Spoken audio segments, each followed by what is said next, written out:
Kia ora everyone, it's me Junior once again. Just thought I'd just provide you with a quick the wrap up from after the game last week between the ABs All Blacks versus France. Now, as you are aware, for all those who have watched the game was played in the Northern Hemisphere in France. Now, from the outset, I must admit France did play a good game. They brought a very good game, but the ABs did allow them to play that game, and unfortunately, it wasn't the best, one of the best performances of the ABs.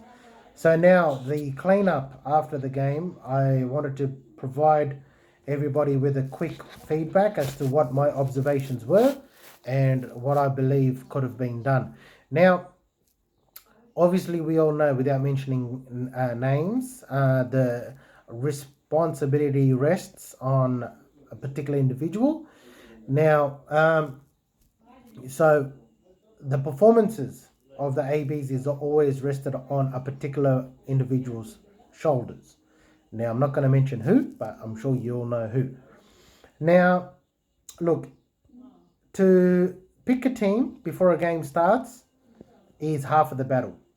Okay, now to win the battle is to make adjustments in game, as we say, during the game, whether it's during the first half, in the first quarter, or in the in at halftime, or during the second half, during the second half, yeah, during the second half game. Now that is what differentiates a good team from a not so good team. And now anybody can pick a team on paper before the ball is kicked. It's the adjustments you can make during a game that makes you a world beater or makes you the benchmark.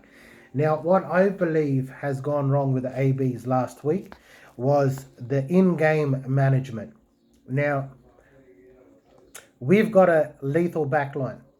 The lethal backline was not used to its full potential, and there were too many rush plays, too many non-confident plays from the team that I noticed. For example, case in hand, the play that led to France's intercept try. Passes were not meant to be thrown. Okay, now during a game, what any team should pick up is the way the way the opponent is playing. Now, clearly, France were playing an aggressive brand of football. Okay, they were in the face of the ABs. Okay, they were playing a very high pressing game. What the ABs should have done is, seen this, they should have adjusted themselves to what was being thrown at them. So rather than forcing the passes, okay, and rather than rushing plays or trying to effectively play catch up, we should have been utilizing the skills that we had on the park, okay, individual players' skills.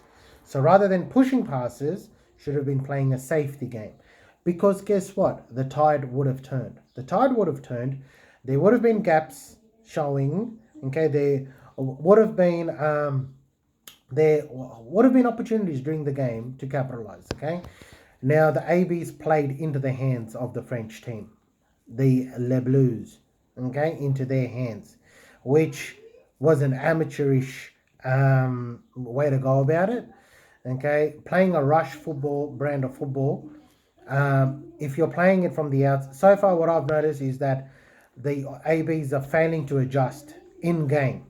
Okay, now this is, yeah, and last week was the best example. It was the best example of it being happening. Now, what's going on in training or in the coaching staff or in the team collectively?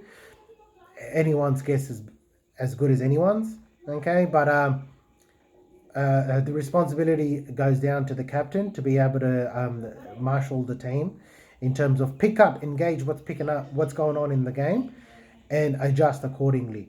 That's my take. I mean, if the ABs don't play catch up, they never play catch up because they've always been leading.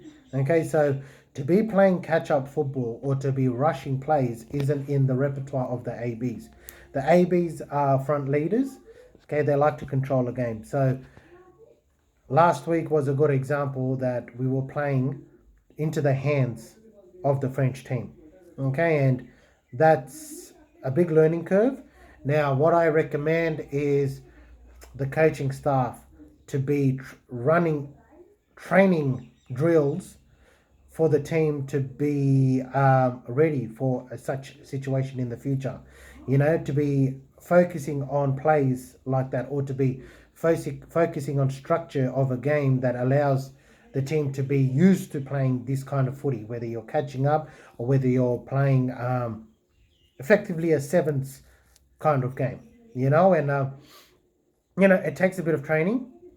I personally think that shouldn't be done, because if a team is built upon a certain structure of a game and methods of a coach, that needs to be reinforced. But what you need to do is teach players to be able to adjust in game accordingly. That is what a world beater does. That is what a team does during a game. There is no point trying to play to a blueprint if it isn't working. Okay, that's what I think. That's my 2 cents of opinion. I mean, it could be valuable, it could not be valuable. It's entirely up to you, whoever's watching. But that's my 2 cents. Anyways, that's me over and out. Once again, Junior, take care of yourself. See ya. Bye bye.